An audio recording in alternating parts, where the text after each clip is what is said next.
Boa tarde, pessoal. Eu me chamo Leonardo Bezerra e a gente vai passar agora sobre algumas orientações que são úteis para quando você está escrevendo o pré-projeto de pesquisa para uma seleção de mestrado, tá? Essas orientações são gerais, poderiam ser aproveitadas por qualquer pessoa. Nesse contexto aqui, eu vou tentar dar uma focada também no contexto específico da seleção do programa de pós-graduação de Sistemas de Computação da Universidade Federal do Rio Grande do Norte, ok? Então, apesar de ser bem geral, tem algumas coisas aqui que eu vou pontuar que os exemplos vêm da estrutura do pré-projeto que é pedido na seleção do mestrado, do PPGSC, e alguns exemplos que vêm relacionados a linhas de pesquisa e pessoas orientadoras, então essas coisas vão vir do PPGSC. Tirando isso, todo o resto é bem geral, você pode utilizar isso em qualquer contexto de tentativa de submissão de projeto ou pré-projeto de pesquisa, tá? Bom, você não escreve um projeto de pesquisa se você não tiver um tema para a sua pesquisa, que seja um tema interessante, atual, relevante. Esse é o ponto de partida. Para pessoas que fizeram TCC recentemente, por exemplo, estavam terminando a graduação e por isso estão tentando mestrado, ou para pessoas que já têm a mínima experiência com ter participado e colaborado em um projeto de pesquisa, isso pode parecer algo mais fácil, tá? Mas aqui eu vou falar da perspectiva mais geral. Meu mestrado, quando começou, eu não tinha nenhuma base anterior no tema que eu trabalhei no mestrado, então eu vou pensar por essa perspectiva, tá? Qual é o caminho que a gente tenta seguir quando a gente quer encontrar um tema de pesquisa? Bom, primeiro, tem vários temas que são bem atuais e estão circulando por aí.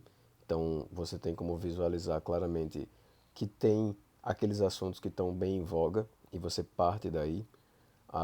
Obviamente, você não pode pegar esses temas também tão soltos. Você precisa entender se para aquele programa que você está se candidatando existe a viabilidade de conseguir atuar com aquele tema e fazer essa pesquisa dentro do contexto daquele programa. E aí, para isso, é que entram as ideias de linhas de pesquisa e pessoas orientadoras. Então, vou mostrar aqui, por exemplo, se eu abrir aqui a, a página do programa de pós-graduação da UFRN, desculpa, esse aqui é o edital, né? Então, se eu abrir a página de pós-graduação aqui no contexto da UFRN, eu venho aqui em programa e apresentação, e aí ele vai me mostrar quais são as áreas existentes. Tem aqui, ó, áreas de concentração, algoritmos experimentais, engenharia de software, fundamentos da computação, linguagens de programação e métodos formais, processamento gráfico, inteligência computacional, sistemas integrados e distribuídos. Aqui, no caso do PPGSC, até uma ressalva que essa linha de processamento gráfico e inteligência computacional, ela se fundiu com a de algoritmos experimentais. Então, se você tiver algo relacionado à inteligência computacional ou à computação visual, você vai parar nessa mesma linha, tá? Aqui estavam escritos quem eram as pessoas docentes de cada um dessas linhas de pesquisa. Se eu quiser, eu posso vir aqui em ensino e corpo docente e posso ver isso com mais detalhes, porque tanto tem a página pessoal de cada uma dessas pessoas aqui, para você conseguir visualizar quais disciplinas já ministrou e que tipo de coisa faz, como também o currículo Lattes, que é importante para você dar uma olhada. Para quem não conhece o currículo Lattes, ele é meio que o currículo padrão de pesquisa para quando você utiliza coisas no Brasil. Então, todo o histórico de pesquisa de alguém vai estar lá, incluindo seus projetos de pesquisa, suas áreas de interesse, dissertações e trabalhos que já orientou, publicações que tem. Então, assim você consegue visualizar quem são as pessoas que tem lá. Então, no primeiro momento, quem são as linhas de pesquisa, quais são as linhas de pesquisa, para você ver se tem uma linha que se relacione com os temas que você está interessado ou interessada. E também as pessoas docentes dessas linhas, para você poder saber o que essas pessoas estão pesquisando e se você conseguiria encontrar uma pessoa para lhe orientar, tá? E aí eu falo na perspectiva que, obviamente, a gente sempre está aberto para orientar novos trabalhos.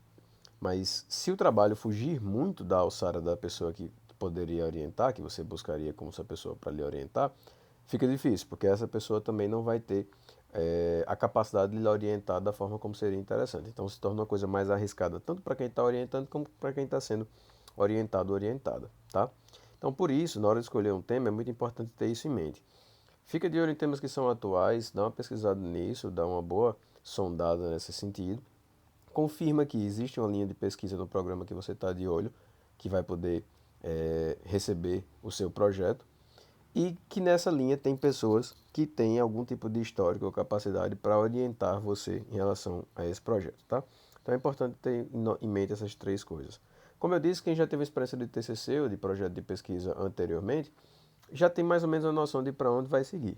Mas quem não teve, é importante conhecer isso. Até porque você possivelmente pode não estar tentando seleção apenas para um mestrado, pode estar tentando para mais de um mestrado, diferentes programas, e em cada programa você tem que entender essa realidade, tá? Bom, descobri meu tema, aí preciso correr atrás de referências. Não se escreve um projeto de pesquisa sem primeiro entender o que existe na literatura em relação àquele tema. E aí, a literatura não são blogs, tá? Não são posts que você encontrou aqui e acolá.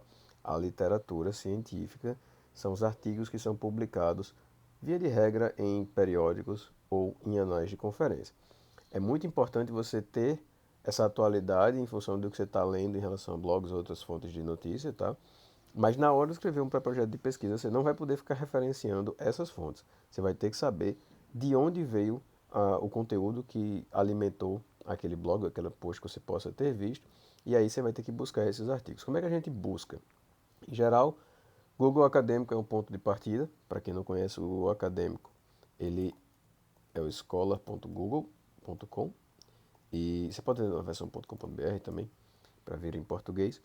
E aí, basicamente, você tem uma barra de buscas, você escolhe o tema que você quer buscar, e ao buscar você pode fazer outros tipos de navegação mais específicos. Então, por exemplo, se eu buscar um tema tão amplo quanto o Artificial Intelligence, por exemplo, vai aparecer muita coisa. Eu posso fazer filtros aqui em relação ao ano da busca, e uma coisa que é muito importante é a gente normalmente avalia a qualidade de um artigo, digamos assim, de um trabalho científico, muitas vezes pela quantidade de citações, tá aqui a quantidade de citações, de uma forma mais aprofundada. A gente faz isso através de em qual, em qual veículo ele foi publicado, e isso aí pode ser um pouquinho desafiador no primeiro momento, que você está começando ainda a sua carreira de pesquisa.